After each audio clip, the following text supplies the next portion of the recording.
ਗੁਰੂ ਨਾਨਕ ਪਦ ਪੰਕਜ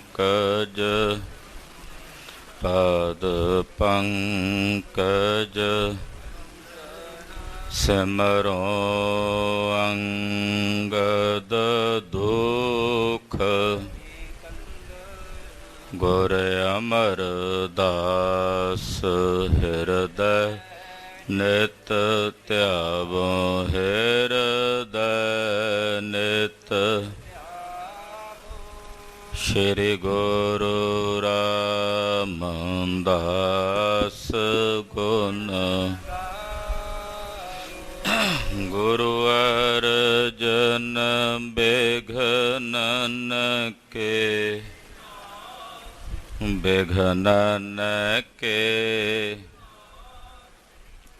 ਹਰ ਗੋਬਿੰਦ ਸ਼ੁਭ ਮਤ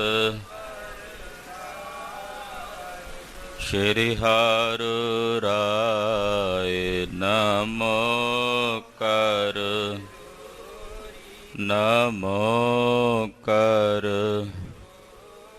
ਸ੍ਰੀ ਹਰਿ ਕ੍ਰਿਸ਼ਨ ਮਨਾਉ ਤੇਗ ਬਹਾਦਰ ਪਰਮ ਕਿਰਪਾਲ ਵਾਹਿਗੁਰੂ ਪਰਮ ਕਿਰਪਾਲਾ ਸ਼੍ਰੀ ਗੁਰੂ ਗੋਬਿੰਦ ਸਿੰਘ ਬੇਸਾਲਾ ਤਰੋ ਤਰਾ ਪਰ ਪੁਨ ਸੀਸਾ ਵਾਹਿਗੁਰੂ ਪੁਨ ਸੀਸਾ ਬੰਦੋ ਬਾਰ ਜਗਦੀਸਾ ਏਕ ਓੰਕਾਰ ਸਤਿਗੁਰੂ ਤੇਹ ਪ੍ਰਸਾਦ ਸਚ ਹੋਏ। ਵਾਹਿਗੁਰੂ ਜੀ ਕੀ ਫਤਿਹ ਹੈ। ਬਿਘਨ ਬਿਨਾਸਨ ਸੋਏ ਜਿਸ ਮਹਿ ਅੰਮ੍ਰਿਤ ਗਿਆਨ ਹੈ ਮਾਨਕ ਭਗਤ ਵੈਰਾਗ। ਗੁਰੂ ਗ੍ਰੰਥ ਸਾਹਿਬ ਉਦਦ ਬੰਦੋ ਕਰ ਅਨੁਰਾਗ। ਗੁਰੂ ਗ੍ਰੰਥ ਸਾਹਿਬ ਉਦਦ ਬੰਦੋ ਕਰ ਅਨੁਰਾਗ। ਸਤਨਾਮ ਸ੍ਰੀ ਵਾਹਿਗੁਰੂ ਸਾਹਿਬ ਜੀ। ਸੇਲਾਹਾ ਲੈ ਗੇ ਦਰਬਾਰਾ ਅਬ ਚੱਲ ਪਾਇਓ ਆਨੰਦ ਅਪਾਰਾ। ਤਾਂ ਤੇ ਮਾਨੁਖ ਤਨ ਲਖ ਪੂੰਜੀ ਭਜਹੁ ਨਾਮ ਤਜ ਇੱਛਾ ਦੂਜੀ। ਵਾਹਿਗੁਰੂ ਜੀ ਕਾ ਖਾਲਸਾ ਵਾਹਿਗੁਰੂ ਜੀ ਕੀ ਫਤਿਹ। ਧੰਨ ਧੰਨ ਗੁਰਦੇਵ ਜਿਸ ਸੰਗ ਹਰ ਜਪੇ ਗੁਰ ਕਿਰਪਾਲ ਜਪੈ ਤਾਪ ਗੁਣ ਸਭ ਛਪੇ। ਐਸੇ ਕਰਨ ਕਾਰਨ ਦੀਨ ਦਿਆਲ ਭਗਤ ਵਛਲ ਅਨਾਥ ਨਾਥ ਜਗਤ ਗੁਰੂ। ਸ਼੍ਰੀ ਗੁਰੂ ਗ੍ਰੰਥ ਸਾਹਿਬ ਜੀ ਮਹਾਰਾਜ ਜੀ ਦੀ ਪਵਿੱਤਰ ਪਾਵਨ ਹਜ਼ੂਰੀ 'ਚ ਨੌਵੇਂ ਗੁਰਦੇਵ ਧੰਨ ਧੰਨ ਸ਼੍ਰੀ ਗੁਰੂ ਤੇਗ ਬਹਾਦਰ ਸਾਹਿਬ ਜੀ ਦੇ ਪਵਿੱਤਰ ਪਾਵਨ ਚਰਨ ਛੋਹ ਪ੍ਰਾਪਤ ਇਤਿਹਾਸਕ ਸਥਾਨ ਤੇ ਪੰਚਮੀ ਦੇ ਜੋੜ ਮੇਲਿਆਂ ਦੇ ਸਜੇ ਹੋਏ ਦੀਵਾਨਾਂ 'ਚ ਹਾਜ਼ਰੀਆਂ ਭਰ ਰਹੀ गुरु की साजी और नवाजी हुई गुरु का खास रूप गुरु खालसा साध संगत जियो। वडभागी हो के निता प्रति गुरु चरना विच जुड़ के अपने जीवन का कुछ कीमती दुर्लभ समा गुरु लेखे ला के सफला कर रहे। ਅੱਜ ਮਹਾਰਾਜ ਮੇਰੀ ਪੀਰੀ ਦੇ ਮਾਲਕ ਛੇਵੇਂ ਪਾਤਸ਼ਾਹ ਧੰਨ ਗੁਰੂ ਹਰਗੋਬਿੰਦ ਸਾਹਿਬ ਜੀ ਮਹਾਰਾਜ ਦੇਨ ਦੁਨੀ ਦਾ ਪਾਤਸ਼ਾਹ, ਪਾਤਸ਼ਾਹਾਂ ਪਾਤਸ਼ਾਹ ਅਡੋਲਾ।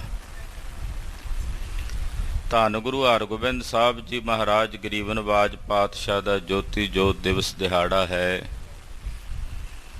ਅੱਜ ਦੇ ਦਿਨ ਗਰੀਬ ਨਵਾਜ ਕੀਰਤਪੁਰ ਸਾਹਿਬ ਜੀ ਦੀ ਪਵਿੱਤਰ ਪਾਵਨ ਧਰਤੀ ਤੇ ਗੁਰਦੁਆਰਾ ਪਤਾਲਪੁਰੀ ਸਾਹਿਬ ਵਾਲੇ ਪਵਿੱਤਰ ਸਥਾਨ ਤੇ ਜੋਤੀ ਜੋਤ ਸਮਾਏ। ਆਪਣੇ ਜੀਵਨ ਵਿੱਚ 4 ਜੰਗਾਂ ਲੜੀਆਂ, 4 ਦੇ 4 ਜੰਗਾਂ ਦੇ ਵਿੱਚ ਜਿੱਤ ਪ੍ਰਾਪਤ ਕੀਤੀ। ਸੱਚਖੰਡ ਸ੍ਰੀ ਹਰਿਮੰਦਰ ਸਾਹਿਬ ਜੀ ਦੇ ਸਨਮੁਖ ਸ੍ਰੀ ਅਕਾਲ ਤਖਤ ਸਾਹਿਬ ਦੀ ਸਿਰਜਣਾ ਕਰਕੇ ਗੁਰ ਸਿੱਖਾਂ ਨੂੰ ਪੀਰੀ ਦੇ ਸੰਕਲਪ ਨਾਲ ਮੀਰੀ ਦਾ ਸੰਕਲਪ ਦੇ ਕੇ ਨਿਵਾਜਿਆ, ਕਿਉਂਕਿ ਪਾਤਸ਼ਾਹ ਜਾਣਦੇ ਸਨ ਕਿ ਰਾਜ ਬਿਨਾਂ ਧਰਮ ਨਹੀਂ ਚੱਲਦਾ। ਰਾਜ ਬਿਨਾਂ ਨਹਿ ਧਰਮ ਚਲੈ ਹੈ, ਧਰਮ ਬਿਨਾਂ ਸਭ ਦਲੇ ਮਲੇ ਹੈ। ਤੋ ਰਾਜ ਚਾਹੀਦਾ ਹੈ, ਇਸ ਕਰਕੇ ਹਲੇਮੀ ਰਾਜ ਦਾ ਸੰਕਲਪ ਧੰਨ ਗੁਰੂ ਹਰਗੋਬਿੰਦ ਸਾਹਿਬ ਜੀ ਮਹਾਰਾਜ ਜੀ ਨੇ ਆਪਣੇ ਸਿੱਖਾਂ ਨੂੰ ਬਖਸ਼ਿਆ। ਸਮੇਂ ਦੀਆਂ ਸਰਕਾਰਾਂ ਨੂੰ ਇਹ ਗੱਲ ਹਜਮ ਨਹੀਂ ਹੋਈ। 4 ਵਾਰ ਮਹਾਰਾਜ ਜੀ ਤੇ ਫੌਜਾਂ ਭੇਜੀਆਂ, 4 ਵੇਰੀ ਮਹਾਰਾਜ ਜੀ ਨੇ ਜੰਗ ਕਰਕੇ ਫਤਿਹ ਪ੍ਰਾਪਤ ਕੀਤੀ। ਐਸੇ ਦੀਨ ਦਿਆਲ ਸਤਿਗੁਰੂ ਸ੍ਰੀ ਗੁਰੂ ਹਰਗੋਬਿੰਦ ਸਾਹਿਬ ਜੀ ਮਹਾਰਾਜ ਜੋ ਬੰਦੀ ਛੋੜ ਨੇ, ਪਰਉਪਕਾਰੀ ਨੇ, ਵੱਡ ਯੋਧੇ ਨੇ, ਬਲੀ ਨੇ, ਸੂਰਮੇ ਨੇ, ਤਿਨਾਂ ਦਾ ਅੱਜ ਜੋਤੀ ਜੋਤ ਦਿਵਸ ਦਿਹਾੜਾ ਹੈ। ਸਤਿਗੁਰਾਂ ਦੇ ਜੋਤੀ ਜੋਤ ਦਿਵਸ ਦਿਹਾੜੇ ਤੇ ਗੁਰਦੇਵ ਦੇ ਚਰਨਾਂ ਵਿੱਚ ਕੋਟੀ ਕੋਟੀ ਪ੍ਰਣਾਮ ਤੇ ਨਮਸਕਾਰ ਹੈ। ਅੱਜ ਪੰਚਮੀ ਦੇ ਜੋੜ ਮੇਲ ਹਨ ਜੋ ਇਸ ਪਾਵਨ ਸਥਾਨ ਤੇ ਹਰ ਮਹੀਨੇ ਸਮੂਹ ਸੰਗਤਾਂ ਵੱਲੋਂ ਬੜੇ ਚਾਅ ਉਤਸ਼ਾਹ ਨਾਲ ਮਨਾਏ ਜਾਂਦੇ ਹਨ। ਧੰਨ ਗੁਰੂ ਤੇਗ ਬਹਾਦਰ ਸਾਹਿਬ 9ਵੇਂ ਪਾਤਸ਼ਾਹ ਗਰੀਬ ਨਵਾਜ ਸਤਿਗੁਰਾਂ ਦੇ ਬਚਨਾਂ ਦੀ ਪਾਲਣਾ ਸਿੱਖ ਜਗਤ ਕਰਦਾ ਹੈ ਔਰ ਪੰਚਮੀ ਵਾਲੇ ਦਿਨ ਦੂਰੋਂ ਦਰੇਡਿਓਂ ਸੰਗਤਾਂ ਆ ਕੇ ਗੁਰਦੁਆਰਾ ਦੂਖ ਨਿਵਾਰਨ ਸਾਹਿਬ ਮਹਾਰਾਜ ਜੀ ਦੇ ਪਵਿੱਤਰ ਸਰੋਵਰ 'ਚ ਇਸ਼ਨਾਨ ਕਰਕੇ, ਜਿੱਥੇ ਇਸ਼ਨਾਨ ਕਰਕੇ ਗੁਰੂ ਕੀਆਂ ਖੁਸ਼ੀਆਂ ਮਾਣਦੇ ਹਨ, ਉੱਥੇ ਸਤਿਗੁਰਾਂ ਦੇ ਦਰਬਾਰਾਂ ਦੀਆਂ ਹਾਜ਼ਰੀਆਂ ਭਰਦੇ ਹਨ। ਕਥਾ ਕੀਰਤਨ ਦੇ ਪ੍ਰਵਾਹ ਚੱਲਦੇ। ਅੱਜ ਅੰਮ੍ਰਿਤ ਵੇਲੇ ਤੋਂ ਹੀ ਦੀਵਾਨ ਸਜੇ ਹੋਏ ਨੇ। ਸਜੇ ਹੋਏ ਦੀਵਾਨਾਂ 'ਚ ਢਾਡੀ ਸਿੰਘਾਂ ਨੇ, ਕਵੀਸ਼ਰ ਸਿੰਘਾਂ ਨੇ, ਰਾਗੀ ਸਿੰਘਾਂ ਨੇ, ਗੁਰੂ ਘਰ ਦੇ ਪ੍ਰਚਾਰਕਾਂ ਕਥਾਕਾਰਾਂ ਨੇ ਗੁਰੂ ਸਾਹਿਬ ਜੀ ਦਾ ਪਾਵਨ ਪਵਿੱਤਰ ਜਸ ਸਮੂਹ ਸੰਗਤ ਨੂੰ ਸਰਵਣ ਕਰਵਾਇਆ ਹੈ। ਸੰਧਿਆ ਵੇਲੇ ਦਾ ਸਮਾਂ ਹੈ। ਇਹ ਸਮਾਂ ਸਤਿਗੁਰਾਂ ਦੇ ਪਾਵਨ ਸਥਾਨ ਤੇ ਗੁਰ ਇਤਿਹਾਸ ਦੀ ਕਥਾ ਦਾ ਸਮਾਂ ਹੈ। ਧੰਨ ਗੁਰੂ ਨਾਨਕ ਦੇਵ ਸਾਹਿਬ ਪਹਿਲੇ ਪਾਤਸ਼ਾਹ ਜੀ ਮਹਾਰਾਜ ਜੀ ਦੀ ਜਨਮ ਸਾਖੀ ਆਪ ਜੀ ਬਹੁਤ ਹੀ ਅਦਬ ਸਤਿਕਾਰ ਤੇ ਸ਼ਰਧਾ ਭਾਵਨਾ ਸਹਿਤ ਸਰਵਣ ਕਰ ਰਹੇ ਹੋ। ਧੰਨ ਗੁਰੂ ਨਾਨਕ ਸਾਹਿਬ ਸੱਚੇ ਪਾਤਸ਼ਾਹ ਜੀ ਮਹਾਰਾਜ ਪਿਤਾ ਕਲਿਆਣ ਦਾਸ ਜੀ ਮਹਿਤਾ ਕਾਲੂ ਜੀ ਨੂੰ ਪਾਵਨ ਉਪਦੇਸ਼ ਦੇ ਕੇ ਨਿਵਾਜਿਆ ਹੈ। ਜਿੱਥੇ ਸਾਰੇ ਸੰਸਾਰ ਦੇ ਪ੍ਰਾਣੀਆਂ ਨੂੰ ਆਤਮ ਗਿਆਨ ਦੀ ਸੋਝੀ ਬਖਸ਼ੀ ਹੈ, ਉੱਥੇ ਆਪਣੇ ਪਿਤਾ ਜੀ ਨੂੰ ਵੀ ਬ੍ਰਹਮ ਗਿਆਨ ਦੀ ਦਾਤ ਦੇ ਕੇ ਸਤਿਗੁਰਾਂ ਨੇ ਬਖਸ਼ਿਸ਼ ਕੀਤੀ ਹੈ। ਪਿਤਾ ਜੀ ਸਰਾਧ ਕਰ ਰਹੇ ਸਨ। ਸਤਿਗੁਰਾਂ ਪੁੱਛਿਆ, ਪਿਤਾ ਜੀ ਕੀ ਕਰਦੇ ਹੋ? ਕਹਿੰਦੇ ਜੀ ਸਰਾਧ ਕਰਦੇ ਆ। ਪਿਤਰਾਂ ਦੇ ਵਿੱਚ, ਪਿਤਰ ਲੋਕ ਵਿੱਚ ਪਿਤਰਾਂ ਨੂੰ ਇਹ ਭੋਜਨ ਪਹੁੰਚਦਾ ਹੈ। ਮਹਾਰਾਜ ਜੀ ਕਹਿੰਦੇ ਕਿ ਪਿਤਾ ਜੀ ਤੁਸੀਂ ਜਾਣਦੇ ਹੋ ਵੀ ਤੁਹਾਡੇ ਪਿਤਰ ਲੋਕ ਵਿੱਚ ਹੈਣ ਜਿਨ੍ਹਾਂ ਕੋਲੇ ਭੋਜਨ ਪਹੁੰਚਣਾ? ਕਹਿੰਦੇ ਨਹੀਂ। ਮਹਾਰਾਜ ਜੀ ਕਹਿਣ ਲੱਗੇ ਫਿਰ ਜਾ ਕੇ ਵੇਖ ਕੇ ਆਓ। ਗੁਰਦੇਵ ਨੇ ਕਿਰਪਾ ਕੀਤੀ, ਪਿਤਾ ਜੀ ਨੇ ਨੇਤਰ ਮੁੰਦੇ ਪਿਤਰ ਲੋਕ ਵਿੱਚ ਵੇਖਿਆ, ਸਾਰੇ ਪਿਤਰਾਂ ਦਾ ਉਧਾਰ ਹੋ ਚੁੱਕਾ ਹੈ। ਉਹਨਾਂ ਆਖਿਆ, ਪਟਵਾਰੀ ਸਾਹਿਬ ਅਹੋ ਭਾਗ ਨੇ ਤੁਹਾਡੇ ਗ੍ਰਹਿ ਵਿਖੇ ਪਾਰ ਬ੍ਰਹਮ ਪਰਮੇਸ਼ਰ ਨੇ ਪ੍ਰਕਾਸ਼ ਧਾਰਨ ਕੀਤਾ ਹੈ, ਜਿਨ੍ਹਾਂ ਦੇ ਪ੍ਰਕਾਸ਼ ਧਾਰਨੇ ਨਾਲ ਸਾਡੇ ਸਾਰਿਆਂ ਦੀ ਬੰਦ ਖਲਾਸੀ ਹੋ ਗਈ, ਅਸੀਂ ਸਾਰੇ ਮੁਕਤ ਹੋ ਗਏ ਹਾਂ। ਪਿਤਾ ਜੀ ਨੇ ਜਾਣਿਆ ਕਿ ਇਹ ਤਾਂ ਆਪ ਸਵੈੰ ਪਾਰ ਬ੍ਰਹਮ ਪਰਮੇਸ਼ਵਰ ਨੇ। ਮਹਾਰਾਜ ਗੁਰੂ ਨਾਨਕ ਸਾਹਿਬ ਸੱਚੇ ਪਾਤਸ਼ਾਹ ਜੀ ਦੇ ਦਰਸ਼ਨ ਕੀਤੇ ਨੇਤਰ ਖੋਲ ਕੇ। ਮਹਾਰਾਜ ਜੀ ਭਜਨ ਬੰਦਗੀ ਦਾ ਉਪਦੇਸ਼ ਦੇ ਰਹੇ ਹਨ। ਆਓ ਮਨ ਬਿਰਤੀਆਂ ਇਕਾਗਰ ਕਰਕੇ ਜਗਤ ਗੁਰੂ ਗੁਰੂ ਨਾਨਕ ਸਾਹਿਬ ਜੀ ਦੀ ਅੰਮ੍ਰਿਤਮਈ ਕਥਾ ਸਰਵਣ ਕਰੀਏ, ਗੁਰੂ ਚਰਨਾਂ ਵਿੱਚ ਆਪਣਾ ਧਿਆਨ ਜੋੜੀਏ। ਸੁਰਤੀਆਂ ਬਿਰਤੀਆਂ ਇਕਾਗਰ ਕਰਨ ਵਾਸਤੇ ਰਸਨਾ ਨੂੰ ਪਵਿੱਤਰ ਕਰਦਿਆਂ ਆਖੋ ਜੀ ਸਤਨਾਮ ਸ਼੍ਰੀ ਵਾਹਿਗੁਰੂ ਸਾਹਿਬ ਜੀ। ਸਤਨਾਮ ਸ਼੍ਰੀ ਵਾਹਿਗੁਰੂ ਸਾਹਿਬ। ਸੇ ਲਾਹਾ ਲੈ ਗੇ ਦਰਬਾਰਾ। ਮਹਾਰਾਜ ਜੀ ਕਹਿੰਦੇ ਜਿਹੜੇ ਪਰਮੇਸ਼ਰ ਦਾ ਭਜਨ ਕਰਦੇ ਨੇ, ਸਵਾਸਾਂ ਦੀ ਪੂੰਜੀ ਨੂੰ ਪਰਮੇਸ਼ਰ ਦਾ ਭਜਨ ਕਰਦਿਆਂ ਖਰਚਦੇ ਨੇ, ਅਸਲ ਵਿੱਚ ਉਹੀ ਲਾਹਾ ਲੈ ਕੇ ਪਰਮੇਸ਼ਰ ਦੀ ਦਰਗਾਹ ਵਿੱਚ ਜਾਂਦੇ ਹਨ। ਗੁਰਮੁਖ ਲਾਹਾ ਲੈ ਗਏ, ਮਨਮੁਖ ਚੱਲੇ ਮੂਲ ਗਵਾਏ। ਜਿਹੜੇ ਗੁਰਮੁਖ ਨੇ ਉਹ ਲਾਹਾ ਲੈਂਦੇ ਹਨ। ਆਮ ਕਰਕੇ ਸੰਸਾਰ ਦੇ ਲੋਕਾਂ ਦੀ ਬਿਰਤੀ ਹੈ, ਲਾਹਾ ਲੈਣ ਵਾਸਤੇ ਢਿੱਲ ਕਰਦੇ ਨੇ। ਜਿੱਧਰ ਤੋਟਾ ਹੈ ਘਾਟਾ ਹੈ ਉਸ ਪਾਸੇ ਨੱਠਦੇ ਨੇ, ਉਸ ਪਾਸੇ ਭੱਜਦੇ ਨੇ। ਗੁਰਮੁਖ ਲਾਹਾ ਲੈਂਦੇ ਹਨ ਇਸ ਸੰਸਾਰ ਵਿੱਚ। ਆਏ ਹੀ ਸੰਸਾਰ ਵਿੱਚ ਲਾਹਾ ਲੈਣ ਵਾਸਤੇ ਆ ਪ੍ਰਾਣੀ, ਤੂੰ ਆਇਓ ਲਾਹਾ ਲੈਣ। ਲੱਗਾ ਕਿਤ ਕੁਫਕੜੇ ਸਭ ਮੁਕਦੀ ਚੱਲੀ ਰਹਿਣ। ਇਹ ਸੰਸਾਰ ਦੇ ਵਿੱਚ ਹੈ ਸੱਜਣਾ, ਤੂੰ ਲਾਹਾ ਲੈਣ ਆਇਆ ਪਰਮੇਸ਼ਰ ਦੇ ਭਜਨ ਦਾ। ਇਹੀ ਸਾਡੇ ਜੀਵਨ ਦਾ ਮਨੋਰਥ ਹੈ, ਪ੍ਰਯੋਜਨ ਹੈ। ਮਹਾਰਾਜ ਜੀ ਕਹਿੰਦੇ ਜਿਹੜੇ ਪਾਰ ਬ੍ਰਹਮ ਪਰਮੇਸ਼ਰ ਦਾ ਭਜਨ ਕਰਦੇ, ਅਕਾਲ ਪੁਰਖ ਦੀ ਬੰਦਗੀ ਕਰਦੇ ਹਨ, ਉਹ ਇਹ ਸੰਸਾਰ ਵਿੱਚੋਂ ਲਾਹਾ ਲੈ ਕੇ ਨਿਰੰਕਾਰ ਦੇ ਦਰਬਾਰ ਵਿੱਚ ਜਾਂਦੇ ਹਨ। ਅਬ ਚੱਲ ਪਾਇਓ ਆਨੰਦ ਅਪਾਰਾ। ਜਦੋਂ ਨਾਮ ਦਾ ਲਾਹਾ ਲੈ ਕੇ ਜਾਂਦੇ ਨੇ ਤਾਂ ਅਕਾਲ ਪੁਰਖ ਦੀ ਦਰਗਾਹ ਵਿੱਚ ਉਹਨਾਂ ਨੂੰ ਅਬਚਲ ਸੁੱਖ ਪ੍ਰਾਪਤ ਹੁੰਦਾ, ਜਿਹੜਾ ਸੁੱਖ ਕਦੇ ਚਲਾਏ ਮਾਨ ਨਹੀਂ ਹੁੰਦਾ। ਜਿਵੇਂ ਮਹਾਰਾਜ ਜੀ ਦਾ ਬਚਨ ਨਾ, ਕਹੋ ਨਾਨਕ ਨਿਹਚਲ ਕਰ ਬਾਂਧਿਓ, ਗੁਰ ਕੀਓ ਬੰਧਾਨੀ। ਨਿਹਚਲ ਕਹਿੰਦੇ ਆ ਜਿਹੜਾ ਚਲਾਏ ਮਾਨ ਨਹੀਂ ਹੁੰਦਾ। ਦੁਨੀਆ ਦੇ ਸਾਰੇ ਟਿਕਾਣੇ ਚਲਾਏ ਮਾਨ ਨੇ, ਅਸੀਂ ਉੱਥੇ ਸदैਵੀ ਨਹੀਂ ਰਹਿਣਾ। ਅਕਾਲ ਪੁਰਖ ਪਰਮੇਸ਼ਰ ਦੇ ਘਰ ਦੇ ਵਿੱਚ ਜਿਹੜਾ ਟਿਕਾਣਾ ਹੈ ਉਹ ਨਿਹਚਲ ਹੈ। ਉੱਥੇ ਇੱਕ ਵਾਰੀ ਕੋਈ ਪਹੁੰਚ ਜਾਏ ਫਿਰ ਉਹ ਚਲਾਏ ਮਾਨ ਨਹੀਂ ਹੁੰਦਾ, ਯਾਨੀ ਕਿ ਉਹਨੂੰ ਫਿਰ ਮੁੜ ਕੇ ਜਨਮ ਮਰਨ ਦੇ ਚੱਕਰਾਂ 'ਚ ਨਹੀਂ ਆਉਣਾ ਪੈਂਦਾ। ਮਹਾਰਾਜ ਜੀ ਕਹਿੰਦੇ ਜਿਹੜੇ ਨਾਮ ਦਾ ਲਾਹਾ ਲੈ ਲੈਂਦੇ ਹਨ ਉਹ ਅਚਲ ਪਦਵੀ ਅਕਾਲ ਪੁਰਖ ਵਾਹਿਗੁਰੂ ਪਰਮੇਸ਼ਰ ਦੇ ਘਰ ਵਿੱਚ ਪ੍ਰਾਪਤ ਕਰਦੇ ਹਨ। ਤਾਂ ਤੇ ਮਾਨੁਖ ਤਨ ਲਖ ਪੂੰਜੀ। ਇਸ ਕਰਕੇ ਇਸ ਮਨੁੱਖੀ ਸਰੀਰ ਨੂੰ ਤੁਸੀਂ ਪੂੰਜੀ ਜਾਣੋ। ਇਹ ਪਰਮੇਸ਼ਰ ਦੀ ਦਿੱਤੀ ਹੋਈ ਸਾਨੂੰ ਪੂੰਜੀ ਹੈ। ਵਿਰਲੇ ਨੇ ਜਿਹੜੇ ਇਸ ਪੂੰਜੀ ਨਾਲ ਲਾਭ ਖੱਟਦੇ ਨੇ। ਬਹੁਤੇ ਆਪਣੀ ਇਸ ਪੂੰਜੀ ਨੂੰ ਖੁਆਰ ਹੀ ਕਰ ਜਾਂਦੇ ਨੇ ਸੰਸਾਰ ਵਿੱਚ।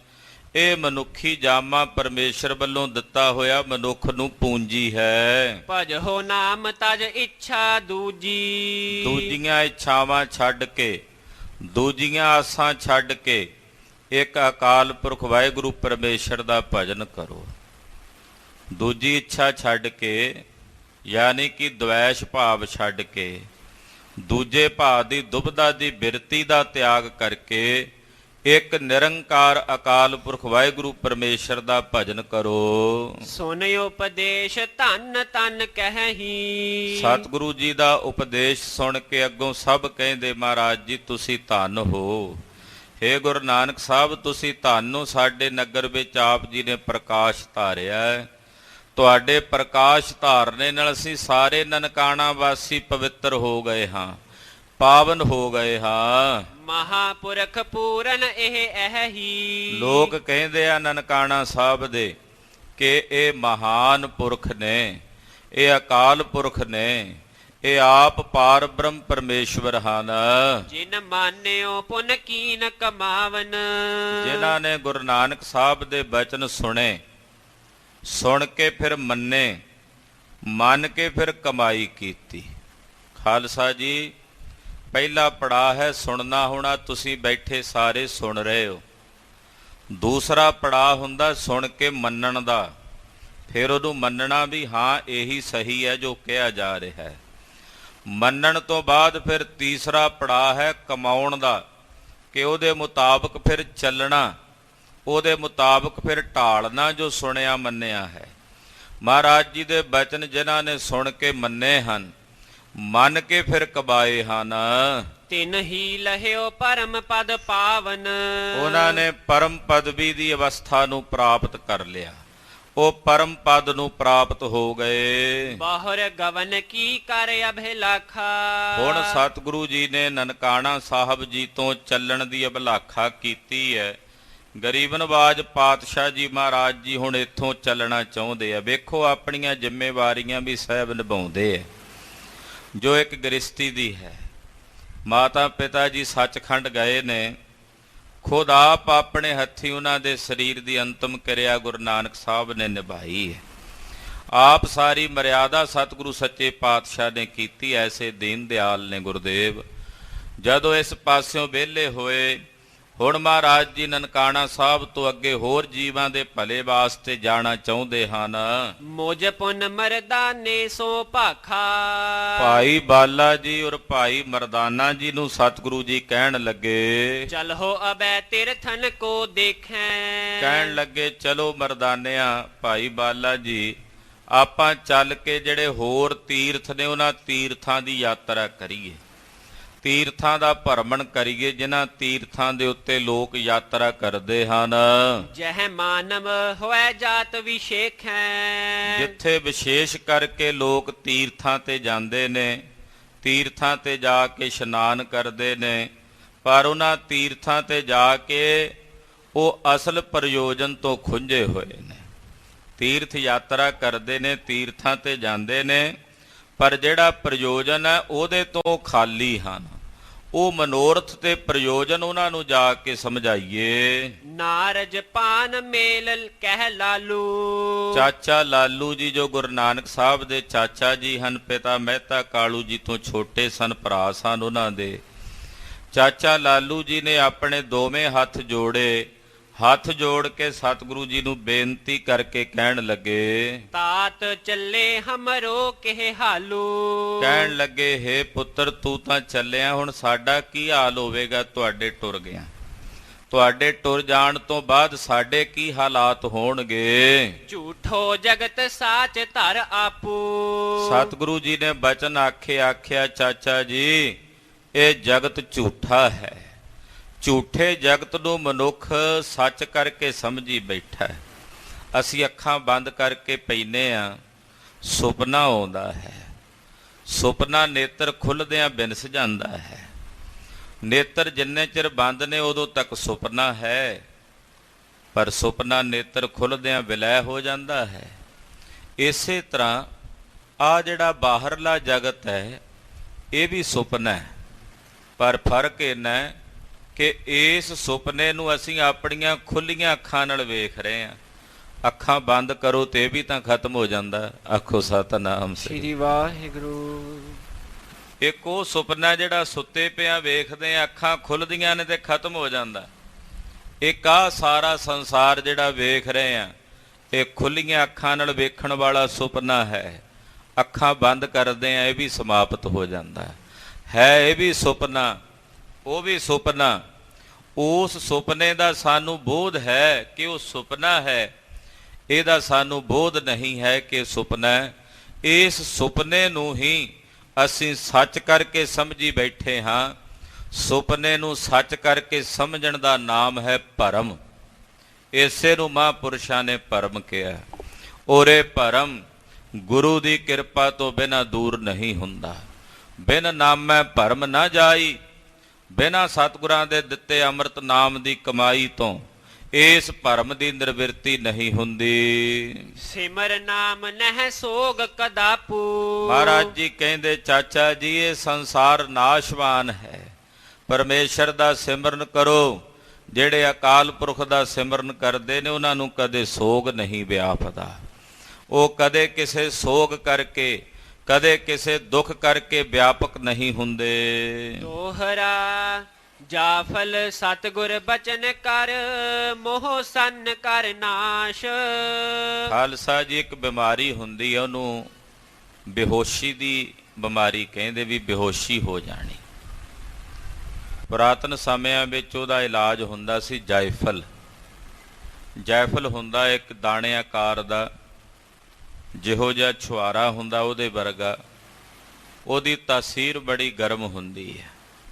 ਆਮ ਕਰਕੇ ਸਿਆਲਾਂ ਵਿੱਚ ਸਰਦੀਆਂ ਵਿੱਚ ਉਹਦੀ ਵਰਤੋਂ ਕੀਤੀ ਜਾਂਦੀ ਹੈ। ਆਯੁਰਵੈਦਿਕ ਦਵਾਈਆਂ ਵਿੱਚ ਉਹਦੀ ਵਰਤੋਂ ਕੀਤੀ ਜਾਂਦੀ ਹੈ। ਜਾਇਫਲ ਕਹਿ ਦਿੰਦੇ ਆ, ਜਾਫਲ ਕਹਿ ਦਿੰਦੇ ਆ। ਉਹਦੀ ਵਰਤੋਂ ਹੁੰਦੀ ਸੀ ਜਦੋਂ ਕੋਈ ਬੇਹੋਸ਼ ਹੁੰਦਾ ਸੀ ਤੇ ਉਹਦੇ ਪੈਰਾਂ ਤੇ ਤਲੀਆਂ ਤੇ ਉਹਨੂੰ ਚਸਦੇ, ਜਾਂ ਉਹ ਖਵਾਇਆ ਜਾਂਦਾ ਤੇ ਉਹ ਹੋਸ਼ ਵਿੱਚ ਆ ਜਾਂਦਾ ਸੀ। ਉਹਦੀ ਉਦਾਹਰਨ ਦੇ ਰਹੇ ਨੇ ਇੱਥੇ ਮਹਾਂਕਵੀ ਜੀ। ਕਹਿੰਦੇ ਗੁਰੂ ਨਾਨਕ ਸਾਹਿਬ ਦੇ ਜਿਹੜੇ ਬਚਨ ਨੇ ਨਾ, ਇਹ ਜਾਇਫਲ ਹੈ। ਤੇ ਜਿਹੜੀ ਮੋਹ ਦੀ ਨੀਂਦ ਹੈ, ਮੋਹ, ਉਹ ਹੈ ਬੇਹੋਸ਼ੀ।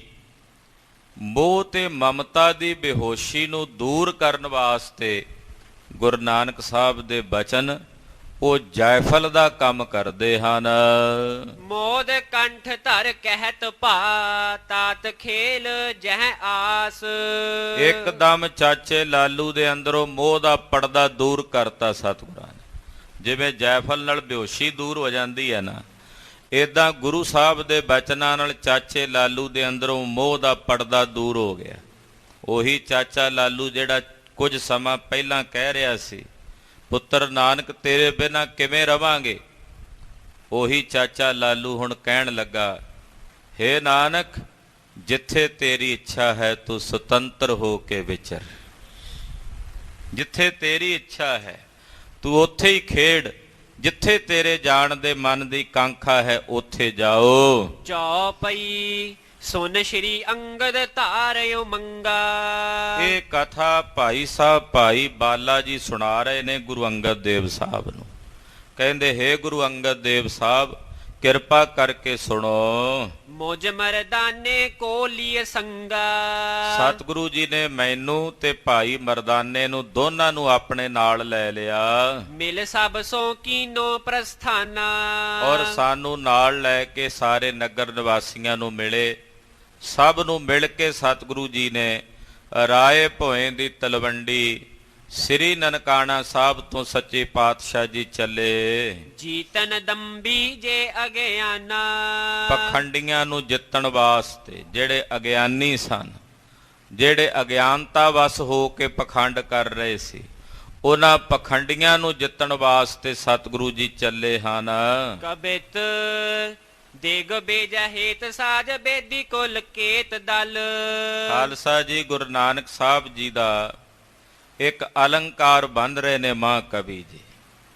ਇਹ ਅਲੰਕਾਰ ਬੰਧ ਰਹੇ ਨੇ ਇੱਕ ਕਿਸੇ ਯੋਧੇ ਦਾ ਅਲੰਕਾਰ, ਸੂਰਮੇ ਦਾ ਅਲੰਕਾਰ।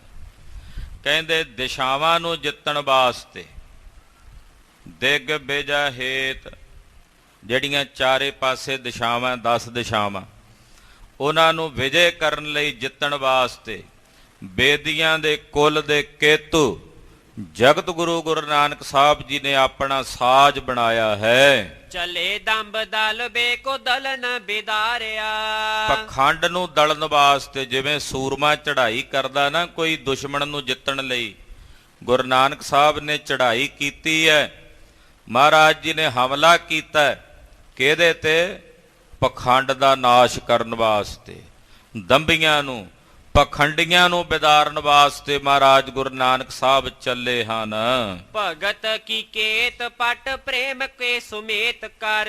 ਹੁਣ ਜਦੋਂ ਕੋਈ ਫੌਜ ਦਾ ਸੈਨਾਪਤੀ ਚੜ੍ਹਦਾ, ਉਹਦੇ ਨਾਲ ਨਿਸ਼ਾਨ ਸਾਹਿਬ ਹੁੰਦਾ, ਉਹਦੇ ਨਾਲ ਨਗਾਰਾ ਹੁੰਦਾ, ਉਹਦੇ ਨਾਲ ਤਲਵਾਰ ਹੁੰਦੀ ਹੈ, ਉਹਦੇ ਤਨ ਤੇ ਸੰਜੋਹ ਹੁੰਦੀ ਹੈ, ਉਹਦੇ ਕੋਲ ਫੌਜਾਂ ਹੁੰਦੀਆਂ ਨੇ।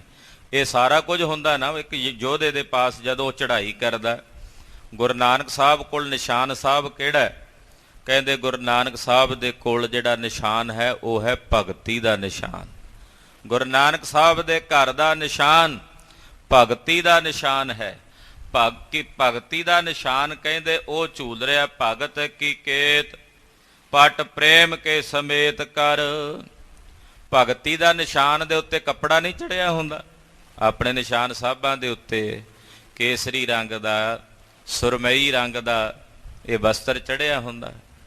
ਰਹਿਤ ਮਰਿਆਦਾ ਵਿੱਚ ਬਚਨ ਆਉਂਦੇ ਆ ਸਿੱਖ ਰਹਿਤ ਮਰਿਆਦਾ ਵਿੱਚ ਕਿ 2 ਪ੍ਰਕਾਰ ਦੇ 2 ਰੰਗਾਂ ਦੇ ਨਿਸ਼ਾਨ ਸਾਹਿਬ ਗੁਰੂ ਘਰਾਂ 'ਚ ਝੂਲ ਸਕਦੇ ਆ, ਇੱਕ ਸੁਰਮਈ, ਦੂਸਰਾ ਕੇਸਰੀ। ਤੇ ਕਹਿੰਦੇ ਜਿਹੜਾ ਗੁਰੂ ਨਾਨਕ ਸਾਹਿਬ ਦਾ ਨਿਸ਼ਾਨ ਹੈ ਇਹ ਭਗਤੀ ਦਾ ਨਿਸ਼ਾਨ ਹੈ ਔਰ ਇਹਦੇ ਤੇ ਪ੍ਰੇਮ ਦਾ ਕੱਪੜਾ ਹੈ। ਆਖੋ ਸਤਿਨਾਮ ਸ੍ਰੀ ਵਾਹਿਗੁਰੂ। ਇਹਦੇ ਤੇ ਪ੍ਰੇਮ ਦਾ ਬਸਤਰ ਹੈ। ਪ੍ਰੇਮ ਪਟੋਲਾ ਤੈ ਸਹਿ ਦਿੱਤਾ, ਢੱਕਣ ਕੂਪਤ ਮੇਰੀ। ਪ੍ਰੇਮ ਪਟੋਲਾ, ਪਟੋਲਾ ਕਹਿੰਦੇ ਆ ਬਸਤਰ ਨੂੰ ਜਿਹੜਾ ਰੇਸ਼ਮ ਦਾ ਕੱਪੜਾ ਹੋਵੇ। ਕਹਿੰਦੇ ਪ੍ਰੇਮ ਰੂਪੀ ਬਸਤਰ ਹੈ ਉਹਦੇ ਤੇ ਚੜਿਆ ਹੋਇਆ। ਕੀਰਤ ਨਿਸ਼ਾਨੋ ਕਹਿਰਾਨੋ ਕੰਨ ਭਾਰਿਆ। ਖਾਲਸਾ ਜੀ ਫਿਰ ਨਗਾਰਾ ਵੀ ਹੁੰਦਾ ਨਾਲ। ਗੁਰੂ ਨਾਨਕ ਸਾਹਿਬ ਜੀ ਜਦੋਂ ਚੜ੍ਹਾਈ ਕੀਤੀ ਹੈ, ਨਿਸ਼ਾਨ ਤਾਂ ਦੱਸ ਦਿੱਤਾ, ਹੁਣ ਨਗਾਰਾ ਕਿਹੜਾ? ਨਗਾਰਾ ਹੈ ਪਰਮੇਸ਼ਰ ਦੀ ਕੀਰਤੀ ਦਾ। ਅਕਾਲ ਪੁਰਖ ਦਾ ਜਿਹੜਾ ਕੀਰਤਨ ਹੈ, ਇਹ ਗੁਰੂ ਨਾਨਕ ਸਾਹਿਬ ਦੇ ਨਾਲ ਨਗਾਰਾ ਵੱਜ ਰਿਹਾ। ਐਸਾ ਨਗਾਰਾ ਜਿਹਦੀ ਆਵਾਜ਼ ਬੱਦਲਾਂ ਦੀ ਗੜਗੜਾਹਟ ਨਾਲੋਂ ਵੀ ਗਹਿਰੀ ਹੈ। ਗਿਆਨ ਕੋ ਖੜਗ ਧਾਰ ਜੁਗਤ ਕਮਾਨ ਕਰ। ਸਤਿਗੁਰੂ ਗੁਰੂ ਨਾਨਕ ਸਾਹਿਬ ਦੇ ਗਾਤਰੇ ਵਿੱਚ ਜਿਹੜੀ ਕਿਰਪਾਨ ਹੈ, ਉਹ ਗਿਆਨ ਦੀ ਕਿਰਪਾਨ ਹੈ। ਆਖੋ ਸਤਿਨਾਮ ਸ੍ਰੀ ਵਾਹਿਗੁਰੂ। ਮਹਾਰਾਜ ਗੁਰੂ ਨਾਨਕ ਸਾਹਿਬ ਵੀ ਕਿਰਪਾਨ ਧਾਰੀ ਨੇ। ਇਹ ਨਹੀਂ ਕਿ ਕਿਰਪਾਨ ਮਹਾਰਾਜ ਇਕੱਲੇ 6ਵੇਂ ਪਾਤਸ਼ਾਹ ਨੇ ਪਾਈ ਹੈ। ਕਿਰਪਾਨ ਗੁਰੂ ਨਾਨਕ ਸਾਹਿਬ ਦੇ ਗਾਤਰੇ ਵਿੱਚ ਵੀ ਹੈ। ਇਸ ਕਿਰਪਾਨ ਦਾ ਨਾਮ ਹੈ ਗਿਆਨ ਦੀ ਖੜਗ।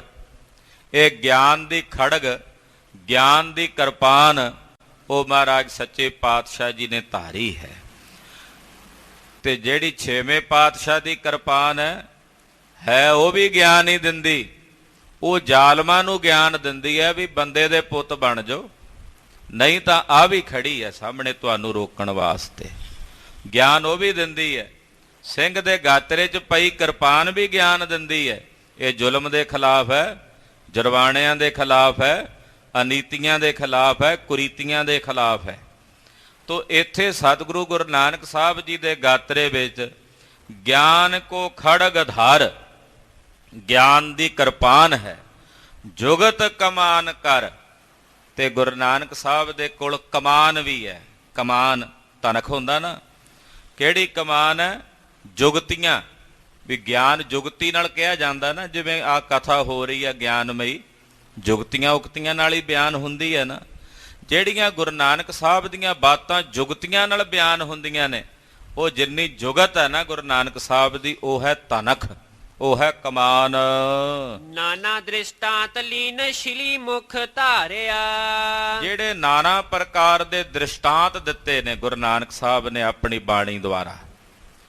ਦ੍ਰਿਸ਼ਟਾਂਤ ਨਹੀਂ ਦਿੰਦੇ ਸਤਿਗੁਰੂ ਜੀ, ਉਦਾਹਰਨਾਂ ਦਿੰਦੇ ਹੈ, ਪ੍ਰਮਾਣ ਦਿੰਦੇ ਹੈ। ਜਿਉ ਤਪਤ ਹੈ ਬਾਰੋ ਬਾਰ, ਤਪ ਤਪ ਖਪੈ ਬਹੁਤ ਬੈਕਾਰ। ਜੈ ਤਨ ਬਾਣੀ ਵਿਸਰ ਜਾਏ, ਜਿਉ ਪੱਕਾ ਰੋਗੀ ਬਿਲਲਾ। ਪੱਕਾ ਰੋਗੀ ਦ੍ਰਿਸ਼ਟਾਂਤ ਦਿੱਤਾ ਨਾ, ਵੀ ਜਿਵੇਂ ਪੱਕੇ ਰੋਗੀ ਵਾਂਗੂ। ਇੱਦਾਂ ਜਿਹੜੇ ਇਹ ਪ੍ਰਮਾਣ ਨੇ, ਇਹਨਾਂ ਨੂੰ ਦ੍ਰਿਸ਼ਟਾਂਤ ਕਹਿੰਦੇ ਆ। ਇਹ ਜਿਹੜੇ ਦ੍ਰਿਸ਼ਟਾਂਤ ਨੇ ਗੁਰੂ ਨਾਨਕ ਸਾਹਿਬ ਦੇ ਬਚਨਾਂ ਵਿੱਚ, ਇਹ ਸਿਲੀਮੁਖ ਨੇ। ਸਿਲੀਮੁਖ ਕਹਿੰਦੇ ਨੇ ਤੀਰਾਂ ਨੂੰ। ਇਹ ਤਿੱਖੇ ਤੀਰ ਨੇ ਅਣੀਆਂ ਵਾਲੇ। ਜਹਾਂ ਡੇਢ ਕੋਟ ਤਾਹਾਂ ਕਰਾਮਾਤ ਤੋਪ ਸੰਗ। ਹੁਣ ਜਦੋਂ ਸੂਰਮੇ ਚੜੇ ਨੇ ਗੁਰੂ ਨਾਨਕ ਸਾਹਿਬ, ਇਹ ਤਾਂ ਨਹੀਂ ਵੀ ਹਰ ਜਗ੍ਹਾ ਦੇ ਉੱਤੇ ਮੈਦਾਨ 'ਚ ਹੀ ਮਿਲਦੇ ਸੀ ਬੰਦੇ। ਉਹ ਤਾਂ ਮੁਕਤ, ਉਹ ਤਾਂ ਮਹਾਰਾਜ ਜੀ ਨੇ ਜਿੱਤ ਲਏ। ਕਈ ਵਾਰੀ ਵੱਡੇ ਵੱਡੇ ਕਿਲਿਆਂ ਵਾਲੇ ਆ ਗਏ। ਹੁਣ ਕਿਲੇ ਵੀ ਜਿੱਤਣੇ ਸੀ। ਕਹਿੰਦੇ ਜਿਹੜੇ ਵੱਡੇ ਵੱਡੇ ਕਰਾਮਾਤੀ ਸਨ, ਵਲੀ ਕੰਧਾਰੀ ਵਰਗੇ, ਨੂਰ ਸ਼ਾਹ ਜਾਦੂਗਰਨੀਆਂ ਵਰਗੀਆਂ, ਜਿਹੜੇ ਕਰਾਮਾਤੀ ਸੀ, ਉਹ ਜਿਹੜੇ ਕਰਾਮਾਤੀ ਲੋਕ ਸੀ, ਉਹ ਇਦਾਂ ਕਹਿ ਲਈਏ ਵੀ ਉਹ ਵੱਡੇ ਵੱਡੇ ਕਿਲਿਆਂ ਦੇ ਸਮਾਨ ਸਨ। ਢਾਹੇ ਕੇ ਮੈਦਾਨ ਕੀਨ ਮਿਲੇ ਅਰ ਹਾਰਿਆ। ਉਹ ਜਿਹੜੇ ਕਿਲਿਆਂ ਦੇ ਸਮਾਨ ਸੀ ਨਾ ਵੱਡੇ ਵੱਡੇ, ਉਹਨਾਂ ਨੂੰ ਸਤਿਗੁਰੂ ਜੀ ਨੇ ਆਪਣੀ ਅਜ਼ਮਤ ਦੇ ਤੋਪ ਦੇ ਗੋਲਿਆਂ ਨਾਲ ਉਹਨਾਂ ਕਿਲਿਆਂ ਨੂੰ ਤੋੜ ਕੇ ਮੈਦਾਨ ਬਣਾ ਕੇ ਰੱਖ ਦਿੱਤਾ। ਜਿਹੜੇ ਵੱਡੇ ਵੱਡੇ ਕਰਾਮਾਤੀ ਅੜੇ ਸੀ ਨਾ ਸਤਿਗੁਰਾਂ ਦੇ ਸਾਹਮਣੇ ਕਿਲਿਆਂ ਸਮਾਨ, ਮਹਾਰਾਜ ਜੀ ਨੇ ਆਪਣੀ ਅਜ਼ਮਤ ਨਾਲ, ਆਪਣੀ ਕਲਾ ਨਾਲ, ਆਪਣੀ ਕਰਾਮਾਤ ਦੇ ਤੋਪ ਦੇ ਗੋਲਿਆਂ ਨਾਲ ਉਹਨਾਂ ਵੱਡਿਆਂ ਵੱਡਿਆਂ ਕਿਲਿਆਂ ਨੂੰ ਤੋੜ ਕੇ ਮੈਦਾਨ ਬਣਾ ਕੇ ਰੱਖ ਦਿੱਤਾ ਔਰ ਉਹਨਾਂ ਤੇ ਵੀ ਜਿੱਤ ਪ੍ਰਾਪਤ ਕਰ ਲਈ। ਕਬਿਤ ਸਤਨਾਮ ਸਿਮਰਨ ਪਹਿਰ ਸਨਾਹ ਤਨ। ਗੁਰੂ ਨਾਨਕ ਸਾਹਿਬ ਨੇ ਸੰਜੋ ਵੀ ਪਾਈ ਹੈ ਸਰੀਰ ਤੇ। ਪਾਤਸ਼ਾਹ ਨੇ ਜਿੱਥੇ ਸੰਜੋ ਆਪ ਪਾਈ ਹੈ, ਸਾਨੂੰ ਵੀ ਦਿੱਤੀ ਹੈ। ਐ ਗੁਰਸਿੱਖੋ ਇਹ ਸੰਜੋ ਤੁਸੀਂ ਵੀ ਪਾਓ ਸਰੀਰ ਤੇ। ਸੰਜੋ ਆਪਾਂ ਕਹਿ ਦਿੰਦੇ ਆ, ਅੱਜ ਕੱਲ੍ਹ ਕਹਿ ਦਿਆਂਗੇ ਬੁਲਟ ਪ੍ਰੂਫ ਜੈਕਟਾਂ ਨਹੀਂ ਹੁੰਦੀਆਂ, ਪਹਿਲਾਂ ਫੁਲਾਦ ਦੀਆਂ ਬਣੀਆਂ ਸੰਜੋਆਂ ਹੁੰਦੀਆਂ ਸੀ, ਲੋਹੇ ਦੇ ਕੱਪੜੇ ਹੁੰਦੇ ਸੀ, ਬਖਤਰ ਸਰੀਰ ਤੇ ਪਾਉਣੇ ਕਿ ਕੋਈ ਤਲਵਾਰ ਕੋਈ ਗੋਲੀ ਸਰੀਰ ਨੂੰ ਨਾ ਵੱਜੇ। ਕਹਿੰਦੇ ਗੁਰੂ ਨਾਨਕ ਸਾਹਿਬ ਜੀ ਨੇ ਜਿਹੜੀ ਸੰਜੋ ਪਾਈ ਹੈ ਨਾ, ਉਹ ਕਿਹੜੀ ਹੈ ਭਲਾ? ਗੁਰੂ ਨਾਨਕ ਸਾਹਿਬ ਨੇ ਜਿਹੜੀ ਸੰਜੋ ਪਾਈ ਹੈ ਉਹ ਹੈ ਪਰਮੇਸ਼ਰ ਦੇ ਸੱਚੇ ਨਾਮ ਦੀ ਸੰਜੋ। ਆਪ ਹੀ ਨਹੀਂ ਪਾਈ, ਇਹ ਸਤਿਗੁਰਾਂ ਨੇ ਸਾਨੂੰ ਵੀ ਬਖਸ਼ੀ। ਦੁਬਾਰਾ ਪੜ੍ਹੀਏ ਜੀ। ਸਤਨਾਮ ਸਿਮਰਨ ਪਹਿਰ ਸਲਾਹ ਤਨ। ਸੱਚੇ ਨਾਮ ਦਾ ਸਿਮਰਨ ਕਰਨਾ, ਇਹ ਸੰਜੋ ਪਹਿਨਣਾ ਕੀਤੀ ਹੋਈ ਹੈ ਸਤਿਗੁਰਾਂ ਨੇ। ਸਤਨਾਮ ਵਾਹਿਗੁਰੂ, ਸਤਨਾਮ ਵਾਹਿਗੁਰੂ, ਸਤਨਾਮ ਵਾਹਿਗੁਰੂ, ਸਤਨਾਮ ਵਾਹਿਗੁਰੂ, ਸਤਨਾਮ ਵਾਹਿਗੁਰੂ, ਸਤਨਾਮ ਵਾਹਿਗੁਰੂ, ਸਤਨਾਮ ਵਾਹਿਗੁਰੂ, ਸਤਨਾਮ ਵਾਹਿਗੁਰੂ, ਸਤਨਾਮ ਵਾਹਿਗੁਰੂ, ਸਤਨਾਮ ਵਾਹਿਗੁਰੂ, ਸਤਨਾਮ ਵਾਹਿਗੁਰੂ, ਸਤਨਾਮ ਵਾਹਿਗੁਰੂ। ਸਹਿਸਕ੍ਰਿਤੀ ਦੇ ਸ਼ਲੋਕਾਂ ਵਿੱਚ ਪੰਜਵੇਂ ਗੁਰਦੇਵ ਗੁਰੂ ਅਰਜਨ ਦੇਵ ਸਾਹਿਬ ਇਹਨੂੰ ਇਉਂ ਬਿਆਨ ਕਰਦੇ ਆ। ਸੈਨਾ ਸਾਧ ਸਮੂਹ ਸੂਰ ਅਜਿਤੰ, ਸਨਾਹੰ ਤਨ ਨਿਮਰਤః। ਸੈਨਾ ਸਾਧ ਸਮੂਹ ਸੂਰ ਅਜਿਤੰ, ਸਨਾਹੰ ਤਨ ਨਿਮਰਤః। ਗਿਆਨ ਖੜਗ, ਜੁਗਤੀਆਂ ਦੀ ਕਮਾਨ, ਦ੍ਰਿਸ਼ਟਾਂਤਾਂ ਦੇ ਤੀਰ ਮਾਰ ਕੇ ਵੱਡਿਆਂ ਵੱਡਿਆਂ ਵੈਰੀਆਂ ਨੂੰ ਮਹਾਰਾਜ ਜੀ ਨੇ ਜਿੱਤ ਲਿਆ। ਗੁਰੂ ਬਾਬਾ ਜੀ ਨੇ ਜੋ ਸੰਜੋ ਆਪਣੇ ਸਰੀਰ ਤੇ ਧਾਰਨ ਕੀਤੀ ਹੈ ਉਹ ਹੈ ਪਰਮੇਸ਼ਰ ਦੇ ਸਿਮਰਨ ਦੀ ਸੰਜੋ। ਆ ਜਿਹੜਾ ਸਿਮਰਨ ਹੈ ਨਾ ਖਾਲਸਾ ਜੀ, ਇਹ ਸਨਾਹੰਗ, ਸਨਾਹੰਗ ਮਤਲਬ ਇਹ ਸੰਜੋ ਹੈ ਸਾਡੇ ਤਨ ਤੇ ਪਾਈ ਹੋਈ। ਤੋ ਇਹ ਸੰਜੋ ਮਹਾਰਾਜ ਸੱਚੇ ਪਾਤਸ਼ਾਹ ਨੇ ਧਾਰਨ ਕੀਤੀ ਹੈ। ਕੋਟਕ ਤਰਕ ਤਰਵਾਰ ਨਾ ਕਟਤ ਹੈ। ਖਾਲਸਾ ਜੀ ਇਹ ਸੰਜੋ ਇਹੋ ਜਿਹੀ ਹੈ ਵੀ ਕਰੋੜਾਂ ਤਰਕਾਂ ਦੀਆਂ ਤਲਵਾਰਾਂ, ਕਰੋੜਾਂ ਹੀ ਤਰਕਾਂ ਦੀਆਂ ਤਲਵਾਰਾਂ ਇਸ ਸੰਜੋ ਨੂੰ ਕੱਟ ਨਹੀਂ ਸਕਦੀਆਂ। ਬਚਨ ਨੂੰ ਧਿਆਨ ਨਾਲ ਗਹੁ ਨਾਲ ਸੁਣਿਓ, ਸੁਰ ਤੇ ਇਕਾਗਰ ਕਰੋ। ਸਤਨਾਮ ਸ੍ਰੀ ਵਾਹਿਗੁਰੂ। ਤਰਕ ਗਿਆਨ ਨੂੰ ਖਤਮ ਕਰ ਸਕਦੀ ਹੈ, ਪਰ ਤਰਕ ਸਿਮਰਨ ਦੇ ਉੱਤੇ ਜਿੰਨਾ ਮਰਜ਼ੀ ਕੋਈ ਸਿਮਰਨ ਕਰਨ ਵਾਲੇ ਤੇ ਤਰਕ ਕਰੀ ਜੇ, ਉਹ ਨਹੀਂ ਟਸ ਤੋਂ ਮਸ ਹੁੰਦਾ। ਉਹ ਕਹਿੰਦਾ ਤੇਰਾ ਕੰਮ ਤਰਕ ਕਰਨਾ, ਮੇਰਾ ਕੰਮ ਹੈ ਭਜਨ ਕਰਨਾ। ਤਰਕ ਇੱਕ ਇਹੋ ਜਿਹਾ ਤੀਰ ਹੈ ਜਿਸ ਪਾਸੇ ਵੀ ਚਲਾਓ ਚੱਲ ਪੈਂਦਾ ਹੈ। ਤਰਕ ਇੱਕ ਐਸਾ ਤੀਰ ਹੈ ਜਿੱਧਰ ਛੱਡੋਗੇ ਉੱਧਰ ਹੀ ਚੱਲ ਪੈਣਾ। ਕਿਸੇ ਗੁਰੂ ਪੀਰ ਵੱਲ ਚਲਾਣਾ ਤਾਂ ਚੱਲ ਪੈਣਾ, ਮਾਂ ਪਿਓ ਵੱਲ ਚਲਾਣਾ ਤਾਂ ਚੱਲ ਪੈਣਾ, ਭਰਾ ਵੱਲ ਚਲਾਣਾ ਤਾਂ ਚੱਲ ਪੈਣਾ, ਧੀ ਤੇ ਪੁੱਤਰ ਤੇ ਚਲਾਉਣਾ ਤਾਂ ਚੱਲ ਪੈਣਾ। ਇਹ ਤਰਕ ਦਾ ਤੀਰ ਜਿੱਧਰ ਮੂੰਹ ਕਰੋਗੇ ਟੁਰ ਪੈਣਾ। ਇਹਦੀ ਕੋਈ ਐਸਾ ਤੇ ਨਹੀਂ ਵੀ ਕਿਸੇ ਇੱਕ ਦੋ ਤੇ ਹੀ ਤਰਕ ਕੀਤਾ ਜਾ ਸਕਦਾ। ਇਹ ਤਾਂ ਤੀਰ ਨੇ, ਜਿੱਧਰ ਮਰਜ਼ੀ ਚਲਾ ਲਓ। ਕਰੋੜਾਂ ਤਰਕਾਂ ਦੀਆਂ ਤਲਵਾਰਾਂ ਸਿਮਰਨ ਰੂਪੀ ਸੰਜੋ ਨੂੰ ਕੱਟ ਨਹੀਂ ਸਕਦੀਆਂ। ਜਿਹੜਾ ਭਜਨ ਕਰਨ ਵਾਲਾ ਨਾ, ਸਿਮਰਨ ਕਰਨ ਵਾਲਾ, ਉਹਦੇ ਤੇ ਕੋਈ ਲੱਖਾਂ ਤਰਕ ਕਰੀ ਜੇ, ਉਹ ਨਹੀਂ ਆਪਣੇ। ਉਹ ਕਹਿੰਦਾ ਨਹੀਂ ਛੋਡੂ ਨੇ ਬਾਬਾ ਰਾਮ ਨਾਮ, ਤੇਰੀ ਭਗਤ ਨਾ ਛੋਡੋ। ਭਾਵੇਂ ਲੋਕ ਹੱਸੈ, ਲੋਕ ਹੱਸਦੇ ਐ, ਤਰਕਾਂ ਕਰਦੇ ਐ, ਖਿੱਲੀਆਂ ਉਡਾਉਂਦੇ, ਉਡਾਈ ਜਾਣ, ਮੈਂ ਨਹੀਂ ਤੇਰੀ ਭਗਤੀ ਛੱਡਣੀ। ਸਿਮਰਨ ਕਰਨ ਵਾਲੇ ਦੇ ਅੰਦਰ ਤਰਕ ਨਹੀਂ ਹੈ। ਤਰਕ ਚੰਚਲਤਾ ਤੋਂ ਪੈਦਾ ਹੁੰਦੀ ਹੈ। ਔਰ ਚੰਚਲਤਾ ਤੇ ਧਰਮ ਦਾ ਕੋਈ ਵਾਹ ਵਾਸਤਾ ਨਹੀਂ ਹੈ। ਇਹ ਯਾਦ ਰੱਖਿਓ, ਜਿੰਨੀਆਂ ਤਰਕਾਂ ਨੇ ਉਹ ਚੰਚਲਤਾ ਤੋਂ ਪੈਦਾ ਹੁੰਦੀਆਂ ਨੇ, ਤੇ ਜਿੱਥੇ ਚੰਚਲਤਾ ਹੈ ਉੱਥੇ ਧਰਮ ਨਹੀਂ ਹੈ। ਇਹ ਮਨ ਚੰਚਲਾ ਚਤਰਾਈ ਕਿਨੈ ਨਾ ਪਾਇਆ, ਕਿਉਂਕਿ ਜਿੱਥੇ ਚਤਰਾਈਆਂ ਤੇ ਚੰਚਲਤਾਈਆਂ ਨੇ ਉੱਥੇ ਰੱਬ ਦੀ ਹੋਂਦ ਨਹੀਂ ਹੋ ਸਕਦੀ। ਤਰਕਾਂ ਉਪਜਦੀਆਂ ਹੀ ਚੰਚਲਤਾ ਤੋਂ ਹਨ। ਜਿੰਨਾ ਕਿਸੇ ਦਾ ਦਿਮਾਗ ਵੱਧ ਸ਼ੈਤਾਨ ਹੋਵੇਗਾ, ਚੰਚਲ ਹੋਵੇਗਾ, ਉਨੀਆਂ ਹੀ ਵੱਧ ਤਰਕਾਂ ਕਰੇਗਾ। ਤੋ ਕਰੋੜਾਂ ਕੀਤੀਆਂ ਹੋਈਆਂ ਤਰਕਾਂ, ਇੱਕ ਤਰਕ ਹੁੰਦਾ, ਇੱਕ ਵਿਵੇਕ ਹੁੰਦਾ ਹੈ। ਤਰਕ ਤੇ ਵਿਵੇਕ 'ਚ ਫਰਕ ਹੁੰਦਾ। ਅੱਜ ਕੱਲ੍ਹ ਪਤਾ ਗੁਰੂ ਨਾਨਕ ਸਾਹਿਬ ਵੀ ਤਾਂ ਤਰਕ ਕਰਦੇ ਸੀ। ਗੁਰੂ ਨਾਨਕ ਸਾਹਿਬ ਤਰਕ ਨਹੀਂ ਕਰਦੇ, ਗੁਰੂ ਨਾਨਕ ਸਾਹਿਬ ਵਿਵੇਕ ਕਰਦੇ ਹੈ। ਵਿਵੇਕ ਨਾਮ ਵਿਚਾਰ ਦਾ ਹੈ, ਵਿਚਾਰ ਕਰਦੇ। ਹਾਂ ਭਾਈ ਦੱਸੋ ਇਹ ਗੱਲ ਕਿਵੇਂ ਹੈ, ਤੁਸੀਂ ਕਿਵੇਂ ਇਸ ਗੱਲ ਨੂੰ ਮੰਨਦੇ ਹੋ? ਉਹ ਵਿਵੇਕ ਹੈ, ਤਰਕ ਨਹੀਂ ਹੈ। ਤਰਕ ਤਾਂ ਹੈ ਵੀ ਹੋ ਹੀ ਨਹੀਂ ਸਕਦਾ, ਆਹ ਵੀ ਗਲਤ ਹੈ, ਆਹ ਵੀ ਗਲਤ ਹੈ, ਆਹ ਵੀ ਗਲਤ ਹੈ। ਉਹ ਤਾਂ ਕਿਤੇ ਟਿਕਣੀ ਹੀ ਨਹੀਂ, ਉਹਦਾ ਅੱਗੇ ਤੋਂ ਅੱਗੇ ਚਲੀ ਜਾਣੀ ਹੈ। ਇਸ ਕਰਕੇ ਕਰੋੜਾਂ ਕੀਤੀਆਂ ਹੋਈਆਂ ਤਰਕਾਂ ਇਸ ਸਿਮਰਨ ਰੂਪੀ ਸੰਜੋਗ ਨੂੰ ਨਹੀਂ ਕੱਟ ਸਕਦੀਆਂ। ਹਾਂਜੀ, ਸਤਿ ਸ੍ਰੀ ਅਕਾਲ।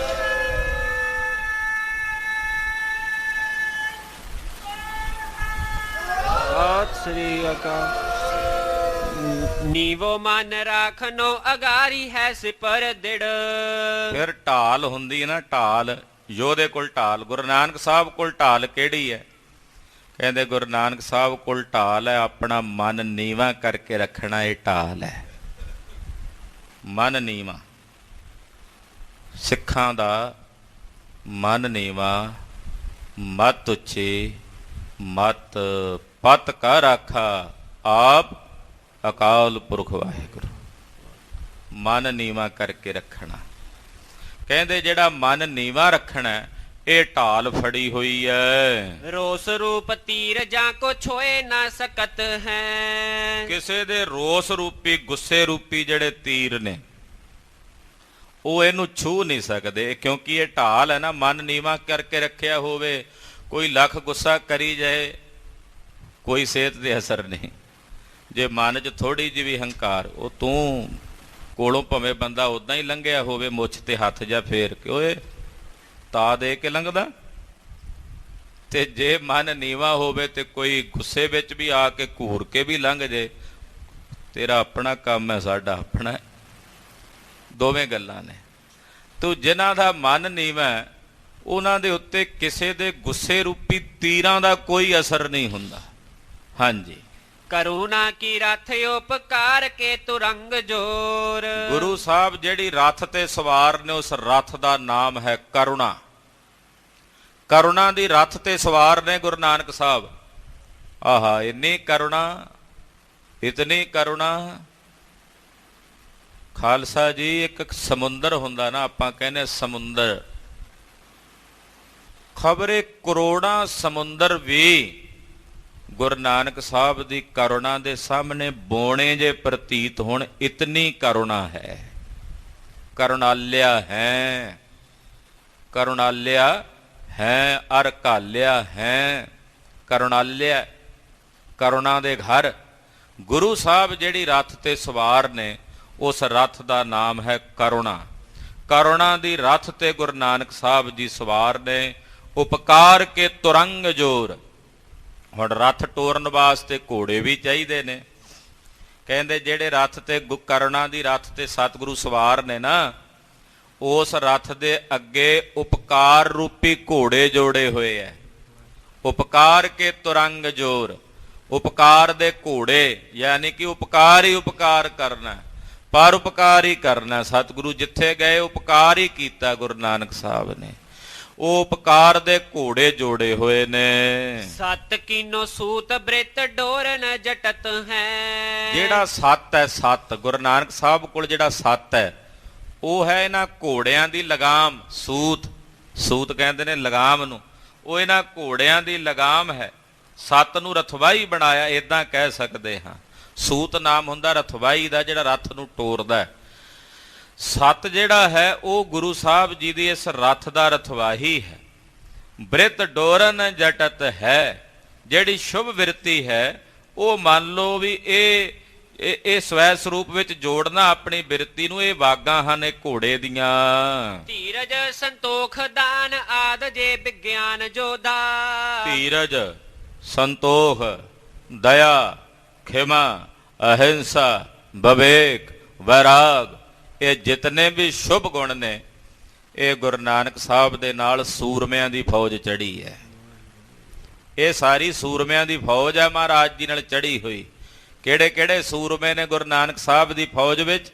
ਵਿਵੇਕ, ਗਿਆਨ, ਵੈਰਾਗ, ਸਤ, ਸੰਤੋਖ, ਦਇਆ, ਖਿਮਾ, ਅਹਿੰਸਾ, ਉਪਰਾਮਤਾ, ਸਮ, ਦਮ, ਧਿਆਨ, ਧਾਰਣਾ, ਸਮਾਧੀ, ਇਹ ਜਿਤਨੇ ਵੀ ਸ਼ੁਭ ਗੁਣ ਨੇ ਇਹ ਗੁਰੂ ਨਾਨਕ ਸਾਹਿਬ ਦੀ ਫੌਜ ਦੇ ਸੂਰਮੇ ਹਨ।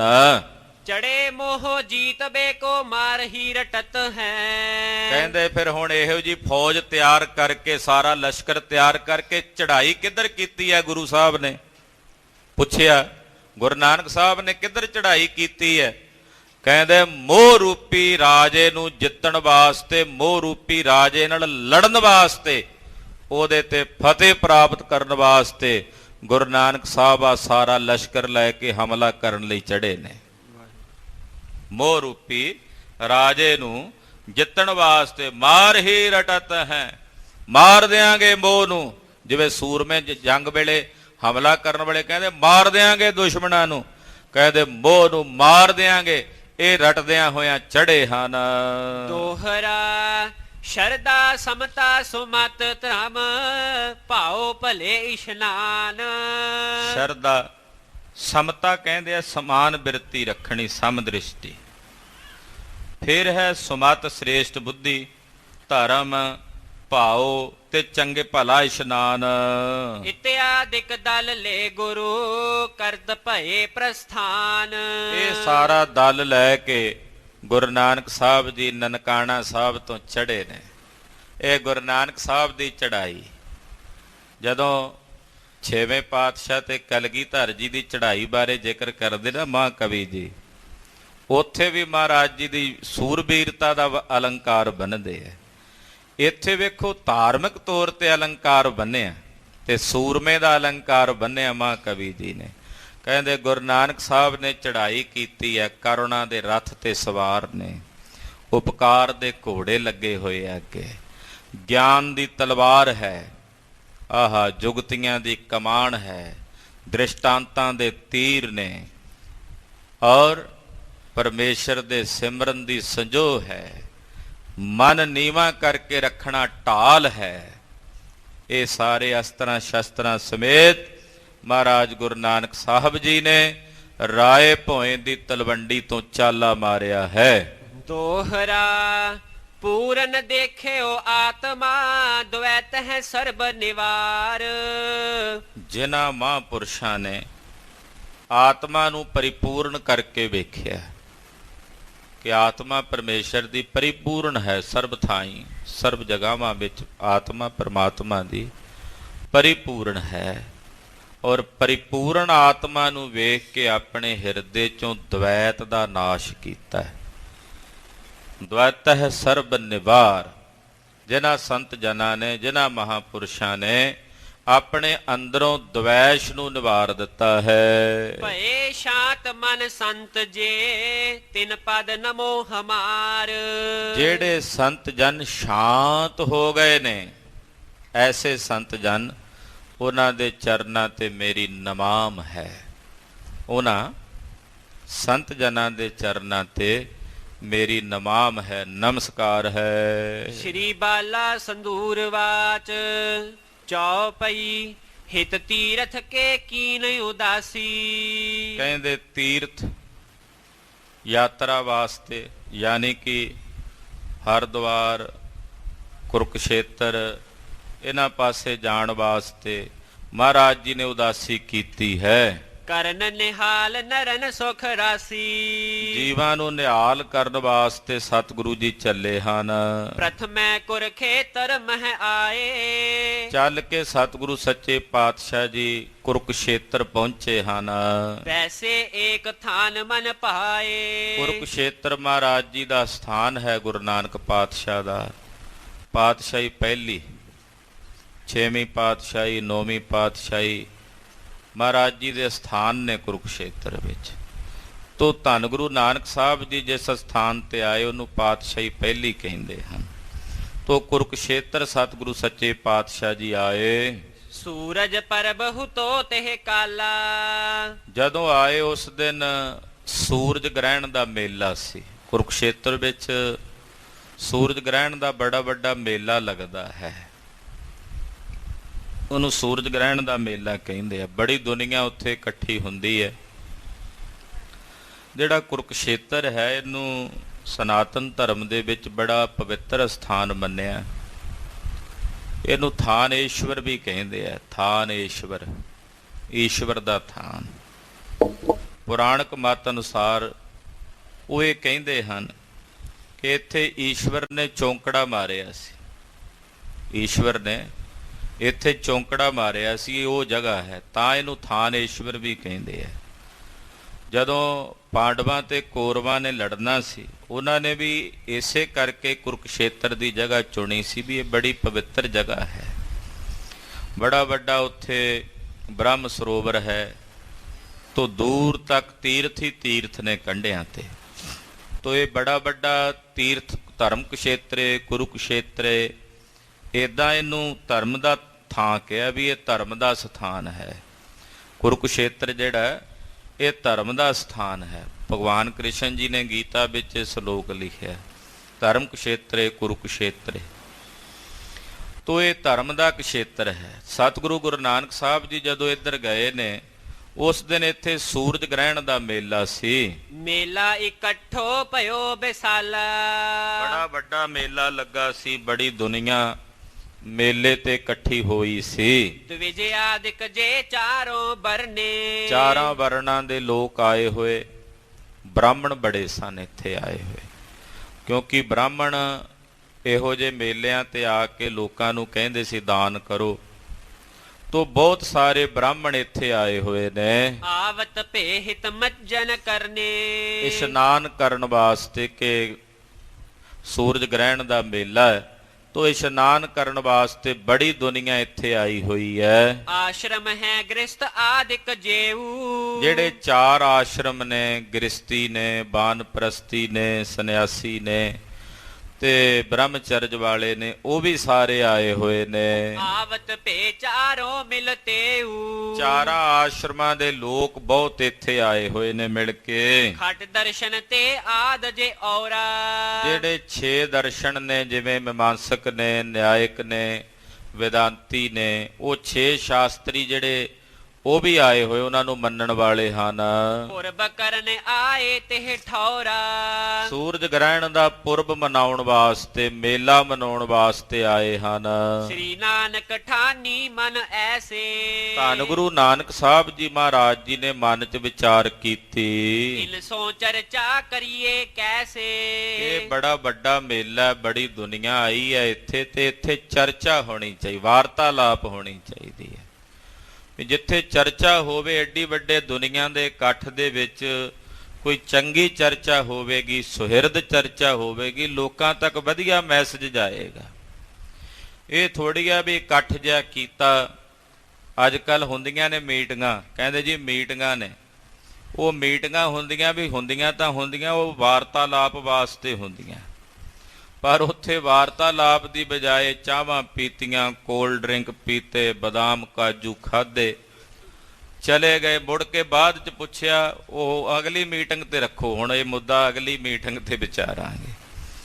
ਇਹ ਹੁੰਦਾ ਪੁਰਾਣੇ ਸਮਿਆਂ 'ਚ ਜਦੋਂ ਲੋਕ ਇਕੱਠੇ ਹੁੰਦੇ, ਉੱਥੇ ਵਾਰਤਾਲਾਪਾਂ ਹੁੰਦੀਆਂ, ਵਿਚਾਰਾਂ ਹੁੰਦੀਆਂ, ਚਰਚਾ ਹੁੰਦੀ ਕਿ ਲੋਕਾਂ ਤੱਕ ਕੋਈ ਸਹੀ ਗੱਲ, ਸਹੀ ਸੁਨੇਹਾ ਪਹੁੰਚੇ। ਸਤਿਗੁਰੂ ਜੀ ਨੇ ਵੇਖਿਆ ਕਿ ਦੁਨੀਆ ਬਹੁਤ ਇਕੱਠੀ ਹੈ, ਇਹਨਾਂ ਤੱਕ ਕੋਈ ਚੰਗਾ ਮੈਸੇਜ ਭੇਜਣਾ, ਉਹਦੇ ਲਈ ਚਰਚਾ ਹੋਣੀ ਚਾਹੀਦੀ ਹੈ। ਤੋ ਗੁਰੂ ਨਾਨਕ ਪਾਤਸ਼ਾਹ ਜੀ ਮਹਾਰਾਜ ਜੀ ਚਰਚਾ ਕਰਨ ਵਾਸਤੇ ਵਿਚਾਰ ਕਰਦੇ ਹਨ। ਪੰਡਤ ਬਦੇ ਹਿਰਦੇ ਜਿਨ ਗਰਬਾ। ਬੜੇ ਬੜੇ ਹੰਕਾਰੀ ਪੰਡਤ ਉੱਥੇ ਆਏ ਹੋਏ ਸੀ, ਜਿਨ੍ਹਾਂ ਨੂੰ ਇਹ ਮਾਣ ਸੀ ਕਿ ਅਸੀਂ ਵਿਦਵਾਨ ਹਾਂ। ਵਿਦਵਾਨ ਹੋਣਾ ਉਹ ਇੱਕ ਵੱਖਰੀ ਗੱਲ ਹੈ। ਵਿਦਵਾਨ ਹੋਣ ਦਾ ਭਰਮ ਹੋਣਾ ਇਹ ਸਭ ਤੋਂ ਵੱਡਾ ਖਤਰਨਾਕ ਕੰਮ ਹੈ। ਗਿਆਨੀ ਹੋਣਾ ਕੋਈ ਗੁਨਾਹ ਨਹੀਂ, ਹੋਵੋ ਗਿਆਨੀ, ਪਰ ਗਿਆਨੀ ਹੋਣ ਦਾ ਭਰਮ ਹੋਣਾ ਸਭ ਤੋਂ ਵੱਡਾ ਖਤਰਾ ਹੈ। ਗਿਆਨੀ ਹੋਣ ਦਾ ਭਰਮ ਹੋਣਾ। ਇੱਥੇ ਜਿਹੜੇ ਸੂਰਜ ਗ੍ਰਹਿਣ ਦੇ ਮੇਲੇ ਤੇ ਆਏ ਸੀ ਨਾ ਗਿਆਨੀ ਪੰਡਤ, ਉਹਨਾਂ ਨੂੰ ਭਰਮ ਸੀ ਕਿ ਅਸੀਂ ਵਿਦਵਾਨ ਆ, ਅਸੀਂ ਗਿਆਨੀ ਆ, ਪਰ ਹਾਲਾਂਕਿ ਗਿਆਨ ਤੋਂ ਕੋਹਾਂ ਦੂਰ ਸੀ। ਬੜੇ ਬੜੇ ਹੰਕਾਰ ਦੇ ਵਿੱਚ ਅਸੀਂ ਸ਼ਾਸਤਰ ਪੜ੍ਹੇ ਆ, ਅਸੀਂ ਵਿਦਾਂਤ ਪੜ੍ਹਿਆ, ਅਸੀਂ ਨਿਆਏ ਪੜ੍ਹਿਆ ਹੋਇਆ, ਅਸੀਂ ਪੂਰਬੀ ਮੀਮਾਂਸਾ ਪੜ੍ਹੀ ਹੋਈ ਹੈ। ਏਦਾਂ ਦੇ ਹੰਕਾਰ ਦੇ ਵਿੱਚ, ਹੈਂਕੜ ਦੇ ਵਿੱਚ ਉਹ ਟੁਰੇ ਫਿਰਦੇ ਸਨ। ਮਾਨੀ ਸੰਨਿਆਸੀ ਜੇ ਸਰਬਾ। ਬੜੇ ਬੜੇ ਸੰਨਿਆਸੀ ਜਿਹੜੇ ਸਨ ਉਹ ਵੀ ਉੱਥੇ ਆਏ ਹੋਏ। ਮਾਨੀ ਕਿ ਅਸੀਂ ਤਾਂ ਸੰਨਿਆਸੀ ਹੁੰਨੇ ਆ ਜੀ, ਅਸੀਂ ਤਾਂ ਸੰਨਿਆਸ ਧਾਰਨ ਕੀਤਾ ਹੋਇਆ, ਉਹ ਵੀ ਆਏ ਹੋਏ ਨੇ। ਇੱਕ ਸਥਾਨ ਮੈਂ ਕੀਨੋ ਆਸਨ। ਸਤਿਗੁਰੂ ਜੀ ਵੇਖਿਆ ਮੇਲਾ ਬੜਾ ਭਰਿਆ ਹੋਇਆ। ਪਾਤਸ਼ਾਹ ਜੀ ਇੱਕ ਸਥਾਨ ਤੇ ਇੱਕ ਜਗ੍ਹਾ ਤੇ ਜਾ ਕੇ ਸਜ ਗਏ। ਬੈਸ ਰਹੇ ਮਦ ਦੰਭ ਬਿਨਾਸ਼ਨ।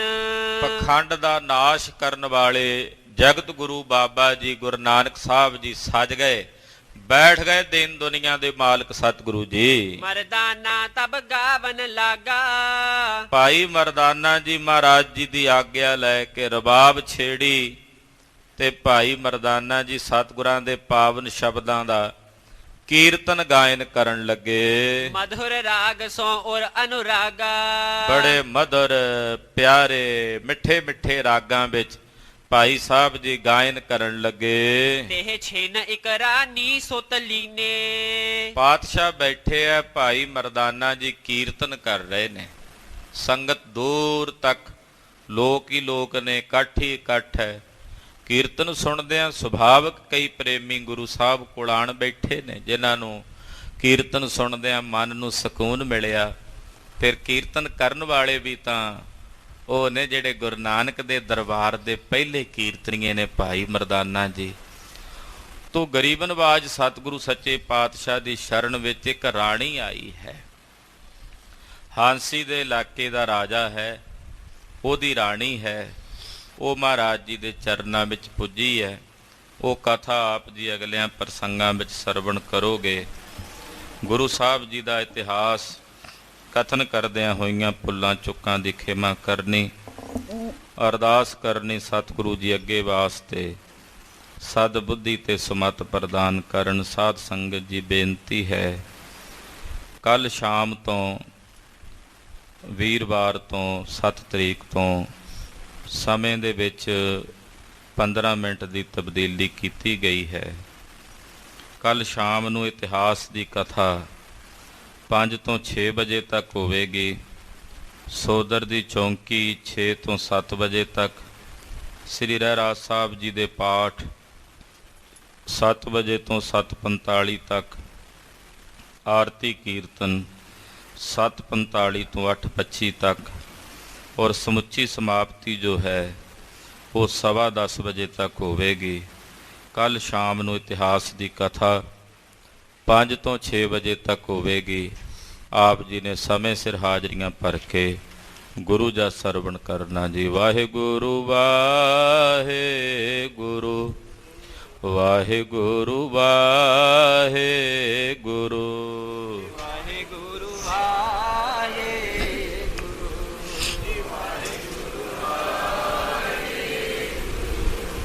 ਵਾਹਿਗੁਰੂ ਵਾਹਿਗੁਰੂ ਵਾਹਿਗੁਰੂ ਵਾਹਿਗੁਰੂ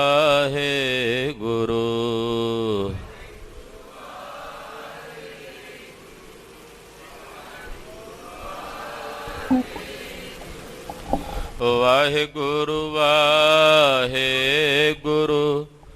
ਵਾਹਿਗੁਰੂ ਵਾਹਿਗੁਰੂ ਵਾਹਿਗੁਰੂ ਵਾਹਿਗੁਰੂ ਵਾਹਿਗੁਰੂ ਵਾਹਿਗੁਰੂ ਵਾਹਿਗੁਰੂ ਵਾਹਿਗੁਰੂ ਵਾਹਿਗੁਰੂ ਵਾਹਿਗੁਰੂ ਵਾਹਿਗੁਰੂ ਵਾਹਿਗੁਰੂ ਵਾਹਿਗੁਰੂ ਵਾਹਿਗੁਰੂ ਹੈ ਅਚੁੱਤ ਹੈ ਪਾਰ ਬ੍ਰਹਮ ਅਬਨਾਸੀ ਅਗਨਾਸ ਹੈ ਪੂਰਨ ਹੈ ਸਰਬ ਮੈਂ ਦੁਖ ਭੰਜਨ ਗੁਣ ਤਾਸ ਹੈ ਸੰਗੀ ਹੈ ਨਿਰੰਕਾਰ ਹੈ ਨਿਰਗੁਣ ਸਭ ਟੇਕ ਹੈ ਗੋਬਿੰਦ ਹੈ ਗੁਣ ਨਿਧਾਨ ਜਾ ਕੈ ਸਦਾ ਬਵੇਕ ਹੈ ਅਪਰੰਪਰ ਹਰ ਹਰੇ ਹੈ ਪੀ ਹੋਵਨ ਹਾਰ ਹੈ ਸੰਤਹ ਕੈ ਸਦਾ ਸੰਗ ਨਿਧਾਰਾ ਆਧਾਰ ਹੈ ਠਾਕੁਰ ਹੋ ਦਾਸਰੋ ਮੈਂ ਨਿਰਗੁਣ ਗੁਣ ਨਹੀਂ ਕੋਏ ਨਾਨਕ ਦੀਜੈ ਨਾਮ